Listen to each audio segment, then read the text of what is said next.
This episode of the HP Outdoors Waterfowl Podcast is driven by Cornerstone Gun Dog Academy. Cornerstone Gun Dog Academy is the world's most comprehensive online gun dog training resource with over 160 instructional videos, including everything that you need to take a 7-week-old puppy to a finished gun dog. Visit cornerstonegundogacademy.com to sign up for their free preview module and begin your training journey today. Cornerstone Gun Dog Academy, the most advanced gun dog training resource on the web. You are listening to the HP Outdoors Waterfowl Podcast, episode 118.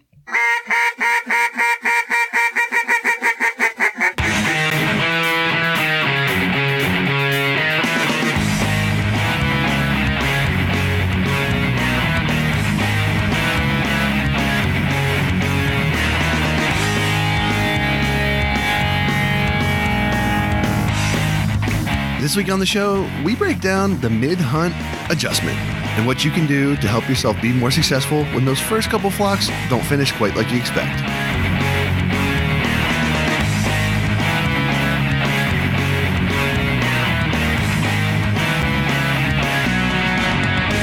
All right, welcome to the 118th episode of the HP Outdoors Waterfowl Podcast. This week brought to you by Quack Rack. Quack Rack's the premium decoy and gear hauling solutions for your UTV or boat. 100% American made, front roof racks, roof baskets, and rear racks. You can get an inside look and check out episode 75 that we did with Quack Rack and Garrett. Follow Quack Rack on Facebook and Instagram and check them out by following the hashtag haul more, shoot more, and visit quackrack.com. All right, welcome to the show.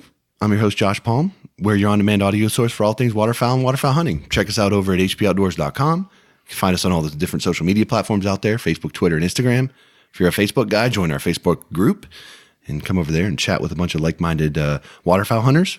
If you're new to the show, you can head over to iTunes or any of the podcast catchers out there that have quality podcast content. You can find our show and get caught up on all the past episodes. Hear me shooting the breeze with my co-host, Dan Harushka. Dan, what's up, man? Dude, I am pumped to be inside today. Yeah. And also, when Coca-Cola originally came out, it was green. Green, huh? Did you know that? I did not know that. Me neither. I kind of wish it was green. Was the green like an added color, or is that what color it is naturally, and now they add something to make it like brown? That's a valid question. I don't know. I always enjoyed like that Pepsi when they came out with the clear stuff. Yeah, I don't know. Pepsi's supposed to be like brown to me, so I don't know. That seems, yeah, interesting. It is.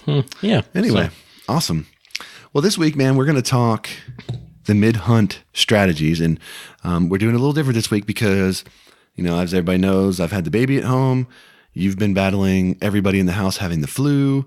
You guys got like 20 inches of snow on the ground, so you're not out in the garage. So there may be some kids in the background this week. I mean, it just is what it is, right? I mean, we're doing it right at home, and that's what it is. But yeah, there's cabin fever. We haven't been out all weekend. It's like 9 degrees, I think. Wind chills negative 20, and it's chilly. So I'm inside, kids running around, and everyone's feels like junk. So yeah, I mean it's 5:15 on Sunday evening, and this episode comes out tomorrow. We never, and I mean never, wait this late, right? I mean, this is the latest we've ever done it, and it's latest by a long shot. So we're just kind of getting it knocked out here because of all the stuff we've been dealing with. But we're excited about this week's topic. We're getting back into some more of the techniques and tactics, and we're going to talk about that mid-hunt strategy, kind of like, wow, those birds didn't quite do it how we thought, or, what should we do? And all the kind of discussions that go into that. So I'm looking forward to getting into that topic. But before we do, just want to take a minute to thank Gunner Kennels, engineered for your dog, designed for travel, and built for your peace of mind. The G1 Kennel has set a new industry standard and put Gunner Kennels in a category all its own. It was started to protect your pet, and it continues to be at the center of everything that they do. Gunner Kennels are dedicated to building the best and safest pet travel crate on the market because man's best friend deserves man's best kennel. Check out their G1 series of kennels and accessories at gunnerkennels.com. Also, thank you to Eukanuba. Out in the field, how you've prepared determines how you perform. With balanced fat and protein to support peak condition, Eukanuba Premium Performance Dog Food enhances strength, energy, and endurance. So when the pavement ends and the truck doors finally swing open, you and your dogs are ready for anything. Strong, focused, and ready. That's a Eukanuba dog. Also, if you're new to the show and you're not aware, we do have some discount codes to some of the various supporters of our show. So head over to the HP Outdoors website, check out the discounts tab, and save yourself some cash if you're so inclined.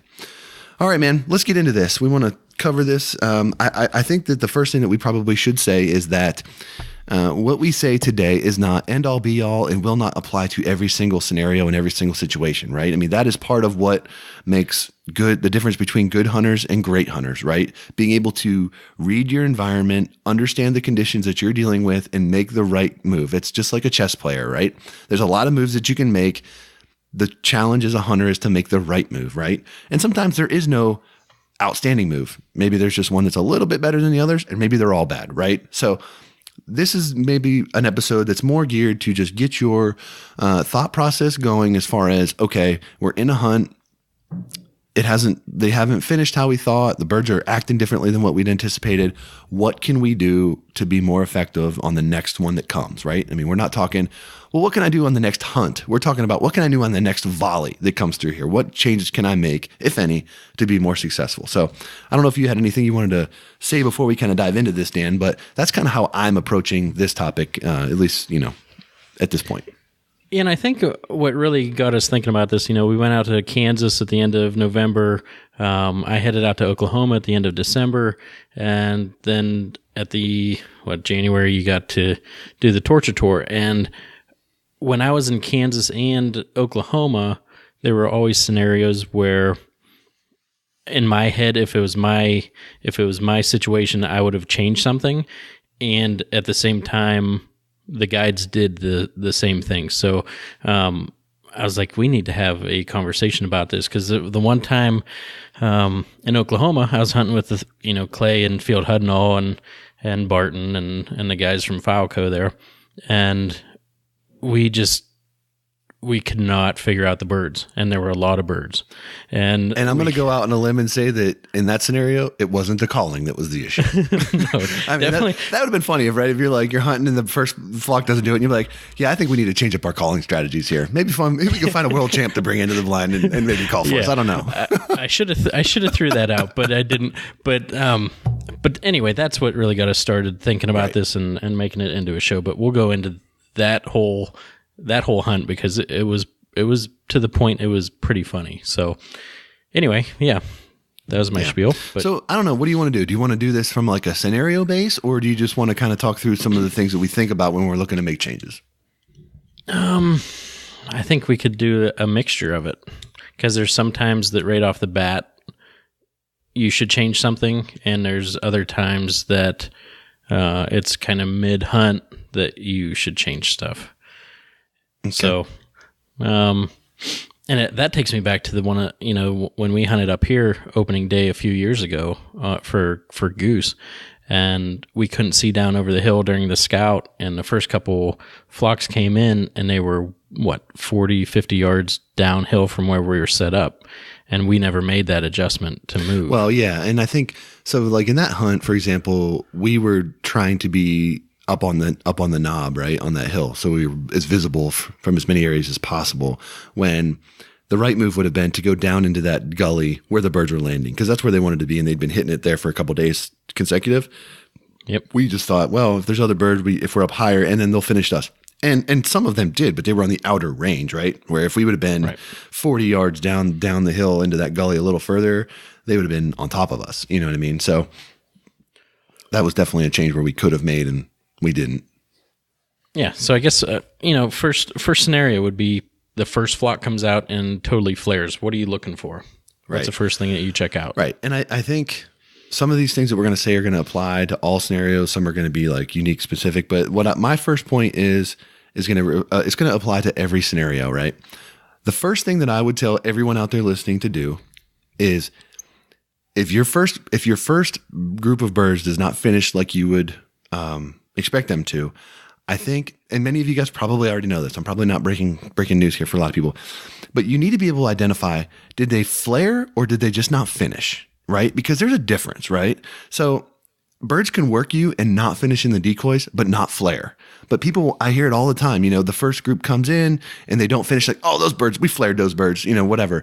I think it's important to make sure that you understand what the difference is, right?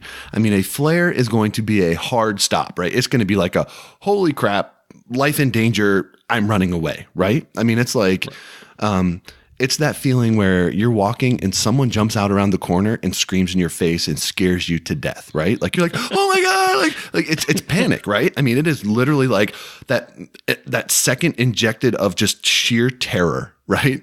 And that's what a flare is, because those birds are coming in, feeding, natural, whatever. They see something that they immediately associate with danger, and they are like, our lives are in jeopardy. We're out of here, right?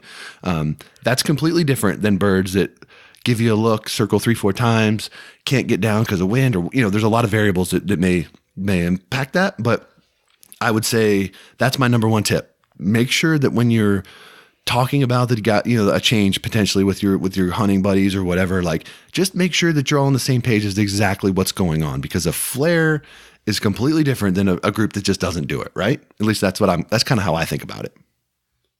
Okay, so what are you doing the first flock flares? What's your go-to? Yeah, I mean, if they flare, like it's a hard flare, the first thing that I'm going to do is I'm going to think that our hide is not concealed well enough. And it has to be bad, especially if it's ducks flaring, because the first light, you should be able to get away with quite a bit. Yeah, and I mean, and again, I think this would be for anything that, even if it's the first flight or later in the morning. If you're seeing birds flare hard, I would immediately look at my concealment. So, I would get up, take a walk around the blind and the setup, and take a look, get a look back and make sure no one doesn't have like a, something sticking out, or there's not like a camera out of the play, whatever it is that you're dealing with, just make sure that it's tied in really nice and tight. If it's the first early couple flights, maybe it's you guys didn't grass it enough because it was dark, and or you got shadows that are cast in certain areas that you may need to work with. If it's later in the day and you've been shooting a bunch and birds start flaring, maybe it's because you got like 100 red, shell casings laying around the blind or on top of the blind or whatever, right? Something like that could certainly be, something that would be enough to flare birds. That's probably what I'm going to look at number one, because concealment is so important. And it's just one that, most hunters, myself included, I don't love brushing blinds. It gets to be a pain, especially when you got a bunch of blinds and a bunch to do. So it's easy to cut corners. It's just human nature, right? And it's one of those things that you shouldn't do. So if you're seeing that, that's my number one tip. Check for your concealment. Make sure you're all squared away there. Yeah, and concealment too, with, like you were saying, before you make a call to get up out of your blind, and I'm saying layout blinds, A-frames aren't usually as bad, but like the pie facing that goes on, especially if you're hunting with new people or, new guys to your group or new hunters, look up and down the line and see if you see faces sticking out, because even though you're in a layout blind, a lot of people like to sneak a peek, and they just sticking a whole head out or whatever they're doing. So that's a big thing. Yeah, I mean, when I talk concealment, I talk everything. Concealing the blind, concealing your person, concealing your gear, concealing your dog. Anything that could look out of place, because you're trying to get birds to literally land on top of you. If you're in layout blinds or sometimes even A-frames and stuff, you're trying to get birds within 10 or 15 yards of you. So, that's what you got to do, is you got to cover up the best you can. So if you've got people that need to be briefed up on what to do, or, you got a buddy that's just, losing his train of thought or whatever, not paying attention, be like, dude, get your face down, man. Come on. Like whatever it is. Concealment is probably the number one thing, in my opinion, that would cause a hard flare like that. Yeah, I agree with that. And I think, if an actual flare happens, then immediately get out and check it out. If what you were saying, like a slide, or if they're, kind of weary, they don't exactly finish, then I probably would do a quick look, but not enough to maybe mess up another volley. Check things out real quick. But usually at first light, now if it's light, you better get out and check.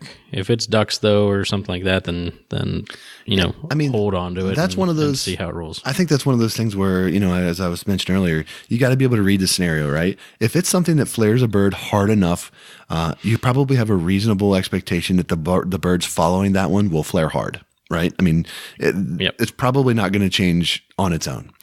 So you have to make a decision. How bad of a flare was it? And does it require immediate attention? And I think one of the things that is important to note, and one of the reasons why we wanted to do this episode, this resonated super, super well with me when we were out in Kansas, because we're seeing flocks of 1,000 birds at a time, right? Working us. I mean, lots and lots of birds, lots of volleys, constant action.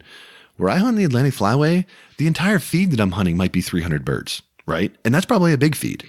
So the chances are you're going to get a couple big knots that come in, and that's it. Like, you don't have a full morning flight, like all the way till 1, 2 o'clock, maybe, like you see in some of these other parts of the country. So, you have to be a little more aggressive in that scenario where you're not going to have a bunch of birds to work. Maybe you're hunting just like a 60 bird feed because that's what you can hunt. That's what you got access to or whatever. If the first 5 or 6 come in and they don't do it, I'd be thinking like, okay, why didn't that work? Did they flare? Were they coming in and they heard like a distant shot and that kind of boogered them a little bit? Whatever it is, like, think about all the environment and evaluate that, because if you're only hunting a small feed, you don't have a lot of time. You don't have a lot of opportunity to sit there and let birds just continue to not finish if you want to, have a chance to have a successful hunt. All right, so moving on to a second scenario. Say the first flock and second flock, they finish, boom, boom, boom, boom, boom, boom. Then second one flares, third one. Well, let's say the third one flares. What's your first step, or what's your first thought? So at that point, I would probably think about, this is very difficult because there's a lot of variables here, right? But first thing that comes to my mind is, well, there's 2 things that come to my mind immediately. One, it depends on the time of day, right? Like, if the sun's come up a little bit higher now at this point in the morning, maybe you've got some shadows that you didn't anticipate, or, somebody's got their sunglasses on, come back to concealment, but maybe you got shadows that are working, or maybe you got frost on your decoys that are shining now, or something like that. Right? Because again, if the first couple birds do it right, and then there's another group that doesn't do it right, and it's a severe flare like we've been talking about, something's wrong, right? Something has changed. So think about in your mind, what has changed? Typically that's sun, or, something like that, right? So for me, I would probably try to identify, like, okay, is the sun higher now? Do we have shadows on our blind that maybe I can address somehow? Or do I need to break up my silhouette a little bit better now because they can see me?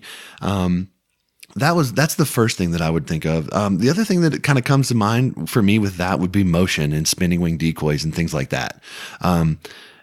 They're a fickle beast in my experience, right? There are days when ducks they cannot help themselves. They want to land right on that spinning wing decoy's face, right? They want on that damn thing.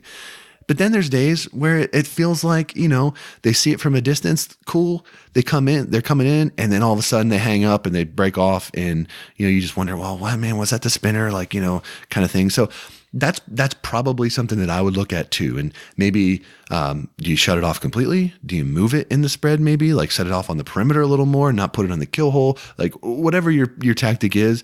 Those are the first 2 things that come to my mind that I would be looking at. It would be, shadows and things like that would be directly impacted by the rise of the sun and the angle of the horizon on the sun. And then also your motion decoys and kind of where you have them placed, and are they causing you an issue? Because even the guys that, that we've had on the show that produce decoys, Lucky Duck, things like that, this is their business. They will tell you there are days when they're not going to be that effective, right? It's just like, I've come back to this statement 100 million times on this show, and I'll continue to do so. Just like Sean Stahl said, every one of these things that we use is a tool to get birds to do what we want them to do. Not every tool works every single day. You got construction guys and stuff, they bring a whole toolkit because on any given day, any one tool is the one you need for the job, right? So just because you have a spinning wing decoy out doesn't mean that you shouldn't pull it in at any point, and it doesn't mean that every bird that comes in that doesn't finish was flaring off the spinner, right? You just have to try to evaluate and interpret a little bit as to what you're seeing and try to make changes. Maybe at first you just cut it off on the remote and you let it sit out there and not spin one flock and see what that does, right? There's a lot of ways you can go without having to like completely derail your hunt in what you were planning to do. Small adjustments can also be as effective as big ones sometimes. Right. I think something too, if you shot some birds already, and if you have a dog running out to pick up your birds, fallen decoys, either if you're running full bodies and they get knocked over, or, we saw a lot of silhouette decoys that get popped out of the ground just from dogs that, go and get them. So they're not worried about those decoys, man. They're out there, they're doing one thing. So easily can knock decoys over. Or, another one that you might have happen too is you get in some of these big volleys, right? And you drop, you got a good group of guys and you drop a handful of birds, right? And you're sending dogs and stuff, and then you got birds coming. So you call the dogs in, you buckle down a little bit more, and then they don't do it quite as well. Maybe you didn't realize that, there's a bird that fell out over here. Now it's laying belly up, right? Or, whatever the case might be. There are small things potentially that could, maybe if the bird falls out and it's belly up and it's, not too beat up or whatever, maybe they still work. But if it's all bloody and things like that, or flopping around unnaturally, I mean, that's going to give them cause for concern, right? So that's probably reasonable to think that they're not going to finish. Yeah, that was one thing that was a little different too. When we have birds working here, like you get back in your blind, you get back and you try and get them to finish. When we're out in a central flyway and there's just so many birds that, you get up out of your blind and you send your dog on a retrieve, like your dog is back before you get back in your blind. There's no question about it. It doesn't matter how many birds are about to finish on top of you. You wait for your dog to get back, and and that's a good thing that I was very impressed with the guides at Big Kansas and at FOWP. They're standing out there and they know 99% sure how many birds fell out of a volley and where they're at. So they want to make sure that your limit's good. They want to make sure that that they recover all the birds, and that was just something that really stood out to me. It was cool to see, something that we don't look at, when you're normally hunting with your friends all the time. Well, that's the thing. I mean, when we get into big shoots like this, oddly enough for us, it's usually in resident season. We get bigger limits, and we got fields that they've been hitting constantly for a week or 2 weeks, even at a time. So how many birds are going to come in there. If you got 5 or 6 guys and it's an 8 bird limit, you're not going to kill 40 birds or whatever in the first 2 or 3 volleys. So yeah. And that's the thing, if you're hunting a feed of 200 birds and they all just start getting off the roost and they're coming back to back to back, and your whole flight might only last an hour, at most, you don't have time to just be out there, lollygagging around and like working the dog and all this kind of stuff. I mean, you got to cover up because your flight is going to be over in no time. So we definitely run into that where you got dead birds laying in the field that we haven't had a chance to pick up yet. And you got the ones behind them coming ready to flock, and in no way am I encouraging or, saying that you should not finish and recover every cripple, because we do that. If there's a bird with his head up out in the field, we will finish that bird and get that one. We don't want any of them to get away. But if they're out there deader than dead, and there's birds coming, Kimber's going to wait. You know what I mean? Like we're going to shoot more birds while we have the chance. And that's just the reality of where we hunt. We don't hunt 10,000 bird feeds. It just doesn't happen. If you have that luxury, awesome, but we don't. So, that's why these mid hunt adjustments are critical for us, because it's such a small window, and there's just not a lot of opportunity to be successful. So that's why we thought this is a good topic to cover, because I know a lot of guys probably are the same way. The first birds don't finish and it's like, all right, what do we got to do? What's the next change? So yeah, anyway. Yeah. And it seems like it took a couple years to get to that point, to get comfortable enough with like, okay, let's change this right now and see if it works, instead of just waiting. Like we waited through that time period to where it messed up the second flock or the third flock, where now, it's get up, move, see what's going on, change things around, pull the spinners, do whatever you need to do and get going. Yeah. I mean, that falls under you live and you learn, it's like you get burnt by the same thing a couple times and you realize, all right, I shouldn't have done that. Not going to do it again. And you kind of live and you learn. And that's sort of, hopefully, we can help somebody learn a little quicker than what we did on some of these things.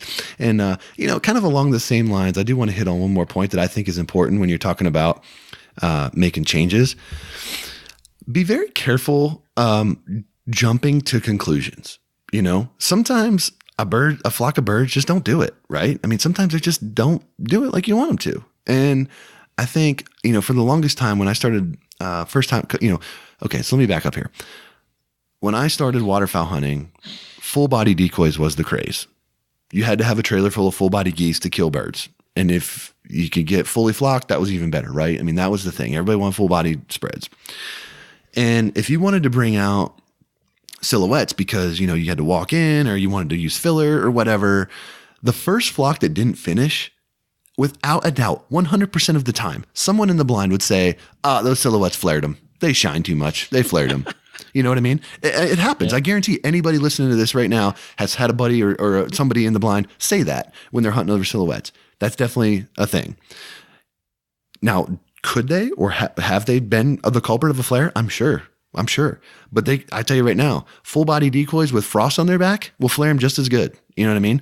So the thing is that I want to just instill people is, if you're buying decoys today, the decoy market, no matter what you buy, insert your brand here, they make a quality decoy. Because you got to remember, guys were shooting birds over cut up tires, painted milk jugs. They've killed them over a lot of different really undetailed stuff. So Coke bottles. Right, exactly. So be careful jumping to conclusions and saying, oh, we got to pull like the silhouettes because they're flaring, or we got to pull the socks because they're not moving quite enough. Don't give the birds that much credit.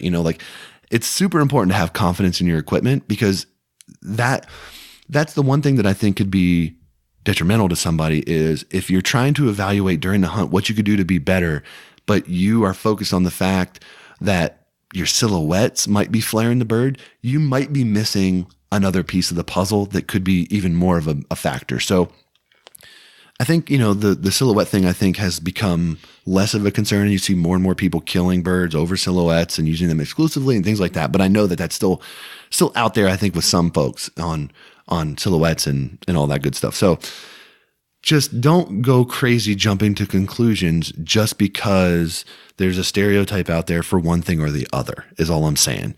Read each individual situation on its own merit and kind of think about it at that point. Vice, well, I read on a forum that, silhouettes can flare geese if you don't have them pointed out the 30% azimuth off the north center equator when the sun is 45 degrees on the horizon on a new moon day, right? I mean, it's like, you know what I mean? Like, that definitely happens. And for me, like when I was learning, that's how I learned. I read on forums and I read what people put and all of that kind of stuff. And that helped me a ton.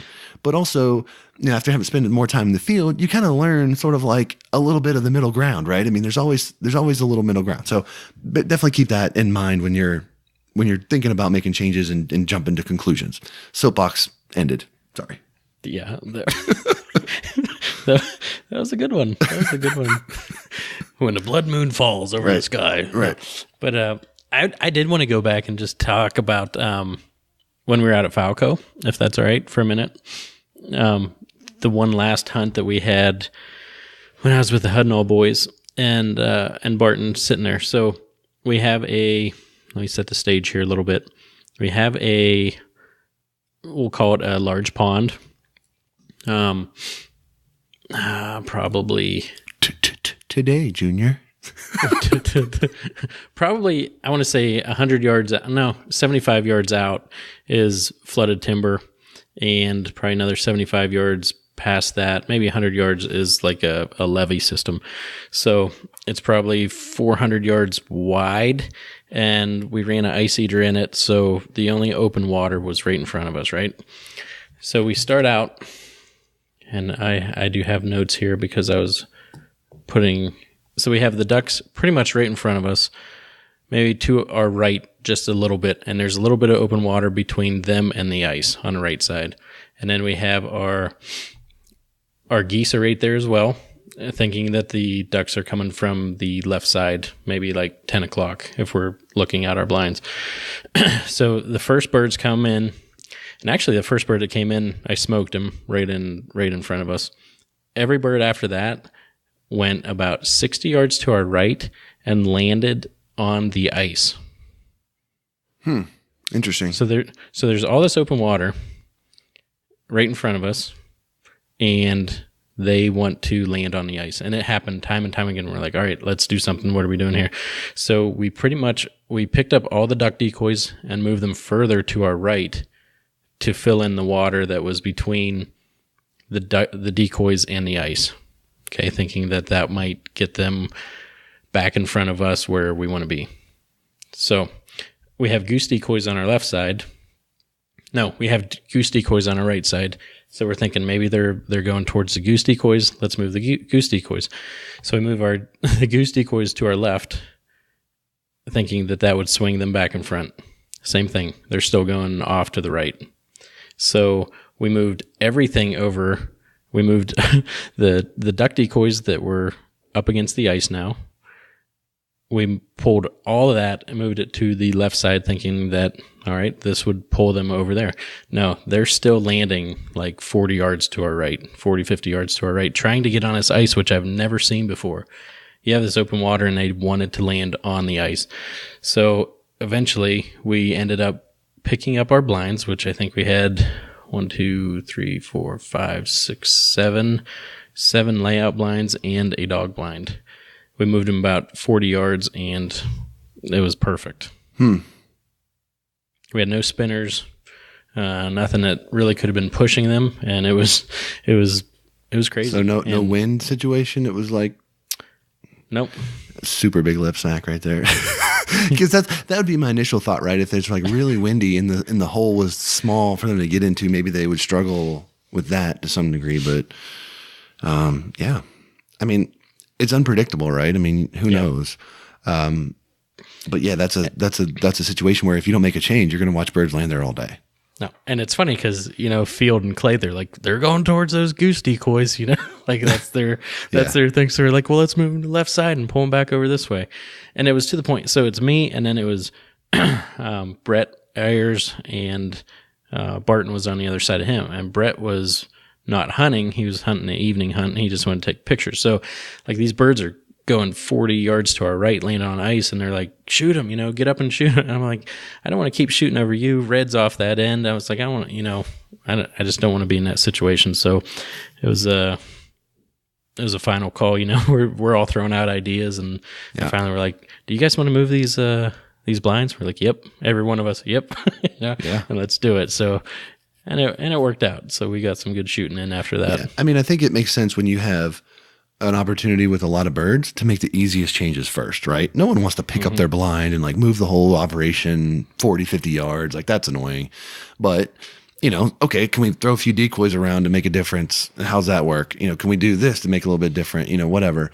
So yeah, ultimately you got to do what you got to do. And if moving the blinds is what you got to do, then that's what you do.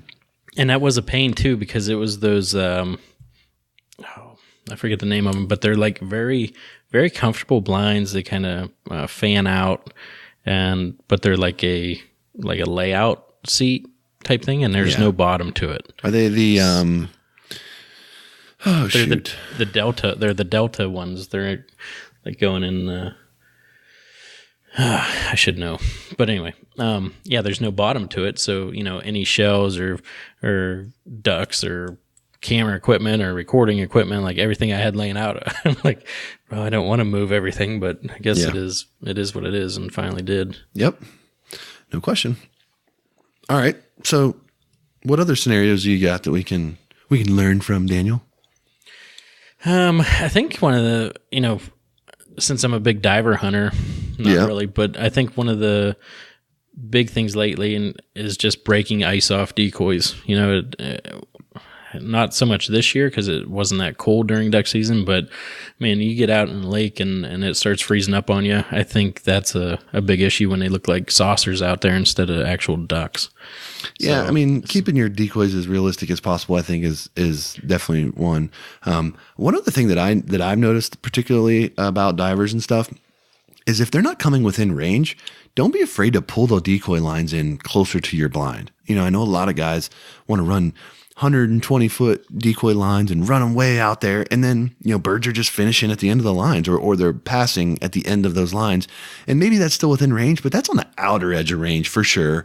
And, those ducks are flying faster than you think probably, and they're tough. So even if you hit them, you're going to be chasing them and all that kind of stuff. So I definitely don't think it'd be a bad idea to like slide the decoys in, some and get them a little bit closer, particularly if your hide is good, let them come in. And I actually like when I hunt divers, I like to put my spinning wing decoys up towards the top of the, spread, kind of closer to me, because what I'm hoping that the ducks will do is they'll come fly up these lines, and a lot of ducks, they're going to associate what they're seeing with ducks feeding. right? So if the ducks are in lines and they're going one direction, some of these ducks will fly to the front because they think the food is up there and they want to jump the line and get up to the best food before these other ducks get a chance to go pick it over.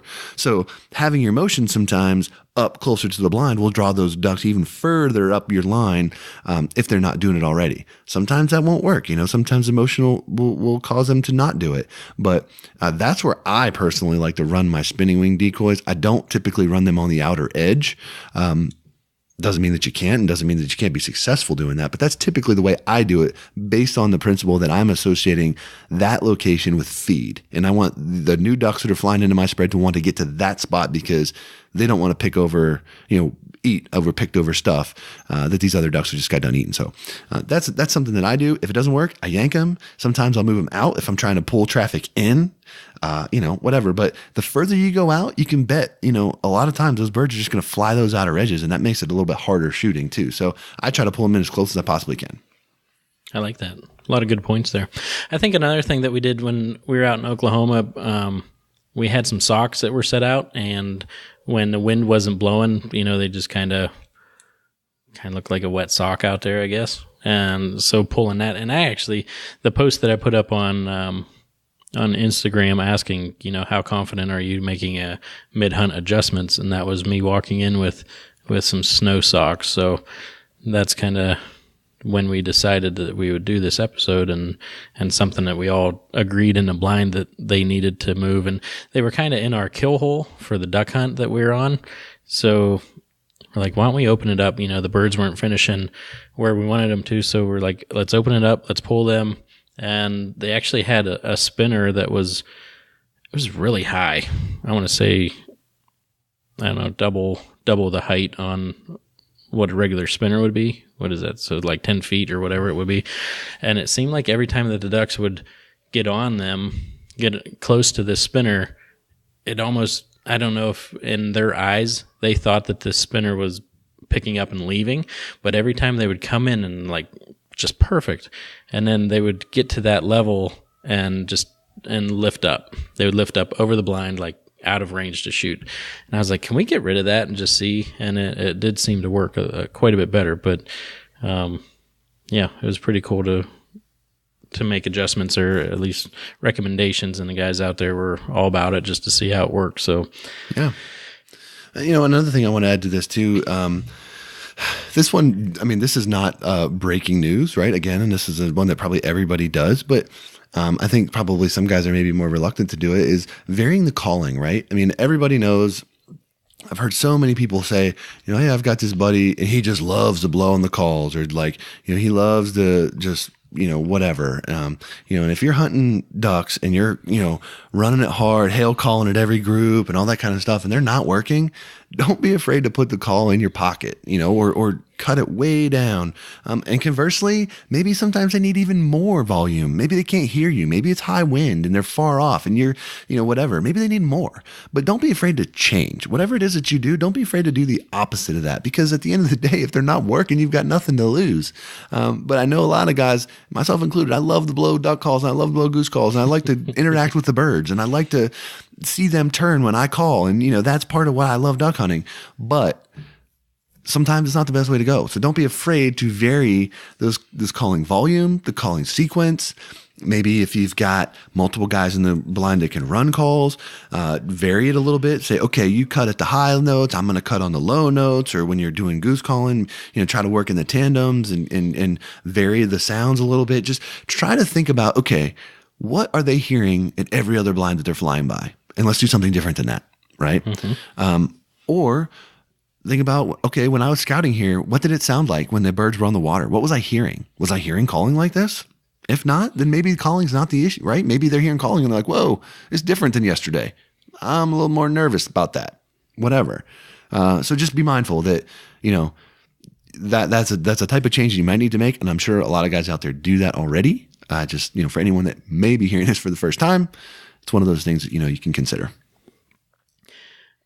One of the, when we were sitting in the blind and a couple ducks came in over our right shoulder from the back and landed right in our decoys, we shot them right away. we're like, keep calling them like that, fellas. We were having a rough day, and it's very, very, very tough to not call at ducks and geese. Yep. Very and difficult. even when you say, okay, I know Barton and Aaron Hitchens, they were down at the end. They're like, guys, just do a feed chuckle. That's all they need. That's all they want right now. So like the first couple flocks, feed chuckle, and it's working. And then what happens with the next flock? Quack, quack, quack, quack, quack. It's very, I don't know what it is, but it's like impossible not to do it. So if you can make that adjustment and not do it, that takes me back even when I shot that banded mallard when I was live in the group. I'm sitting there talking, and those things just came flying right in, picked up, shot them. Yeah. So. Yeah, no question. One other thing I want to point out too, and this applies to all scenarios potentially, but I think it's important to know your setup, right? So you need to know, am I hunting the X or am I hunting traffic, right? Because if you're not hunting the X, those birds, you're trying to get them to come to a place that they don't want to be, right? I mean, they come off that roost and they're like, I'm going to this X. I'm going there. And you, Mr. Hunter, are trying to get them to deviate from that plan and say, okay, I'm trying to go in, I should go to this field that I haven't been in yet because there's other birds in there right now and that looks appealing to me, right? That inherently is harder to do than be on the X, right? We all know this. So when you're hunting traffic birds and you're trying to pull them off of that where they're trying to go, you got to be a little more forgiving on your adjustments, right? I mean, you can't expect every bird to finish feet down in the decoys when you're hunting traffic like that in most scenarios. So that one probably leans a little more closely to the don't jump to conclusions kind of deal versus, if you're on the X and they're not finishing, you've probably boogered it somehow, because if they've been hitting that field for 3-4 days in a row and all of a sudden because you're there, they're not hitting, it's probably something that you've done. If they're coming there and then not finishing, that's probably something you've done. It's probably your concealment or whatever it is. Like, you need to evaluate. If they're not finishing in your traffic field, you may not be doing anything wrong. It might just be the day, right? I mean, it might just be the thing. And if, you add elements into it that can make it harder, throw some high wind or throw some snow, throw some stress, right? Throw something in their life that's stressful already. Now you're trying to get them land into a field that they haven't been in the last couple of days. Holy smokes. Like, that's fear overload for a lot of birds. Be mindful of that when you're thinking, well, do I need to make a change or not? Like, judge the birds, gauge how they're interacting with your calls. How are they working the spread? Are they hovering over you and you see them looking around real hard and then they're not finishing? Maybe your concealment's not good enough. Do you have enough room? Is the wind super heavy where they need more room to get down? Move some decoys around, kind of juggle it out. But don't think that because the first group of traffic birds doesn't finish, don't pop out of your blind and, rip your buddy a new one for pie facing the birds. Okay. Like, he might not have been doing that. Right. It's harder to finish traffic birds. So I think that's one thing that guys should probably keep in mind. Know where you're set up, know the conditions, and have a realistic expectation of how that hunt should go. If you're hunting traffic birds, you should have an expectation to have to work harder for them, whatever that means. More calls, more decoys, less calls, less decoys, more motion, whatever it is, tighter concealment, whatever that is. You should expect to have to work harder than you do when you're on the X and the birds want to be there. So keep that in mind. If you're jumping to conclusions or looking to make a change, think about some of those things before you, go ahead and pull that trigger. All good points, man. And I know we're trying to keep it a little shorter today with everything going on, but what's your hunting future look like?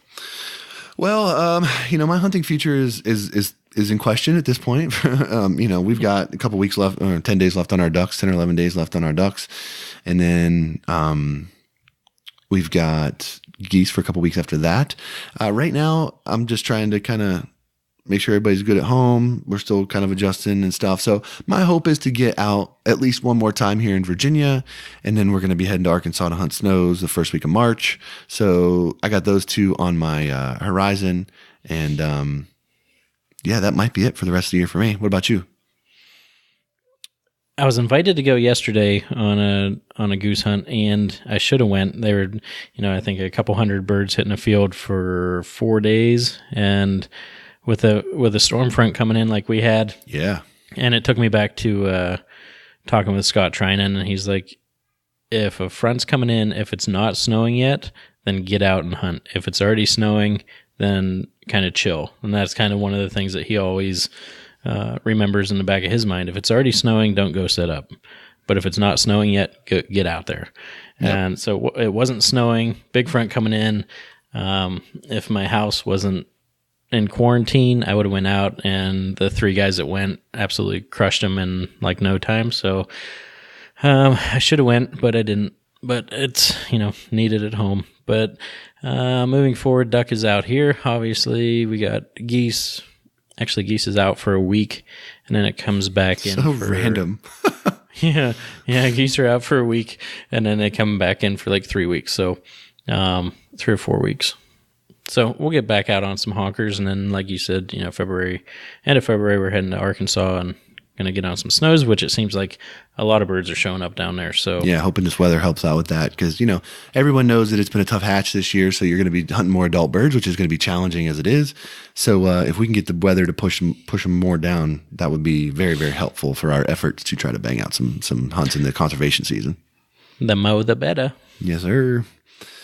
What else you got? Any other adjustments that you want to hit on here? Or touches? We hit some things, some high level things. I don't know if anything that we said here is like necessarily earth shattering, but this is more of a food for thought episode, and get you kind of thinking about your scenarios and kind of what you can do. And, ultimately only what's best, right? I mean, you can't write on a forum and say like, hey, what do I do if this is happening? You're watching the birds interact with you. You're seeing their body language, their mannerisms, how they're working.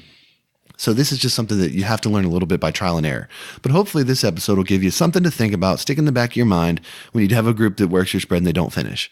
Think about some of these things that we've talked about and consider them for your scenario. Maybe they apply, maybe they don't. But and there's other things. I'm sure there's a million other things that we're not hitting. This is a 45-minute discussion, high level kind of thing to sort of get you thinking. But again, only what's best for you and your scenario out there in the field, and you got to make that call. So. Yeah, and as far as the show goes, we've had a ton of interviews lately. So, getting back to some tips and tactics, because we're still, August was our 4 years, so we're, almost 4.5 years doing this, and we're still getting a ton of emails and direct messages and whatnot, and calls and voicemails. People want these type of episodes, so we're still going to bring them along with the interviews mixed in. So this is one that has been on my mind for a while, and yours as well. So anything that we can do to help, if you guys have more ideas or more thoughts, let us know, and just trying to help out, man. Trying to help you. I love the tactics. I love talking tactics and tips and techniques, because this is the stuff that when I was starting to hunt, I didn't have access to. So I was just kind of winging it and, learning as I went. So I love doing this kind of stuff, because it helps that learning curve. And again, we're not pros, right? We're going through the same paces that everyone else goes through. And, it's all about just trying to maximize your opportunity in the field, because this is another thing that I think about a lot, right? So let's say you're a weekend hunter in Pennsylvania. Okay. You can't hunt Sundays. You can only hunt on Saturday. You get out there and your first 2 groups don't finish, and you're hunting like a 200 bird feed. Buddy, you better think about what you're going to do, because before you know it, that hunt's over, right? That's not a big window to decide what you need to do to be effective. So it's high pressure. You're not going to hunt where there's birds flying from 1 to 2, 3 o'clock in the afternoon all day long. It's just not happening in most places, in PA as the example. So, that's kind of what I'm thinking. How can we maximize for the weekend warrior who gets one time out a week, and what can you do to better your chances, right? So...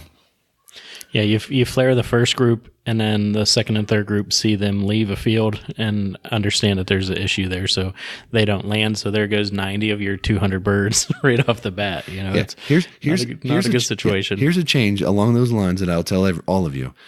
Every one of us has done this. Okay, we're going to let these first 2 or 3 land, because we're going to shoot the group behind them. Okay, we're going to let them land, and we're shoot the group coming in. Okay. I promise you, if those first 3 don't finish, those ones behind them are not going to finish. Okay. So if they even hint like they're going to get out of there, you need to bust those because you're not going to shoot the group behind them. Every time, 10 out of 10, shoot the 3 because the 90 behind them are not going to finish. That's just the way it works. So don't wonder, well, those back birds would have finished, but those first 3, boogered them or whatever. Yeah, that's going to happen every time. So bang those first 3, take the ones that you can, and, if they do land, let the other ones come. But if they even hesitate, you got to dump them. Bottom line. Yep. Take them to Pound Town. That's right. All right, man. What else you got here? You got something else you want to hit before we wrap up this week? I think I'm pretty good, man. It's been a whirlwind over here, so I think I'm ready to relax. Yeah, I hear that too. Dinner bell's calling for me. So we'll go ahead and wrap it up this week. Before we do, just want to thank again Cornerstone Gun Dog Academy. It's the world's most comprehensive online gun dog training resource with over 160 instructional videos, including everything that you need to take a 7-week-old puppy to a finished gun dog.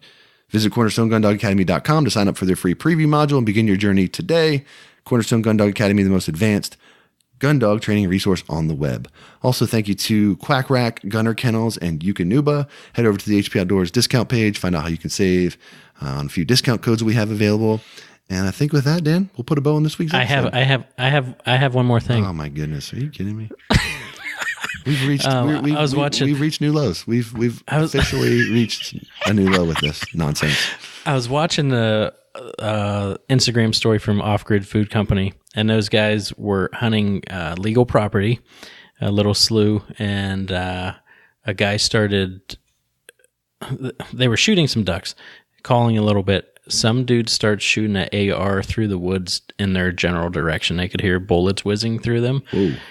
So they got down off the ledge that they were on, got down by the water, got all their stuff, and called the authorities as they were walking out. So just a reminder, there are freaking crazy people out there, and do the smart thing and just avoid contact. So that was it. That came up late, but yeah.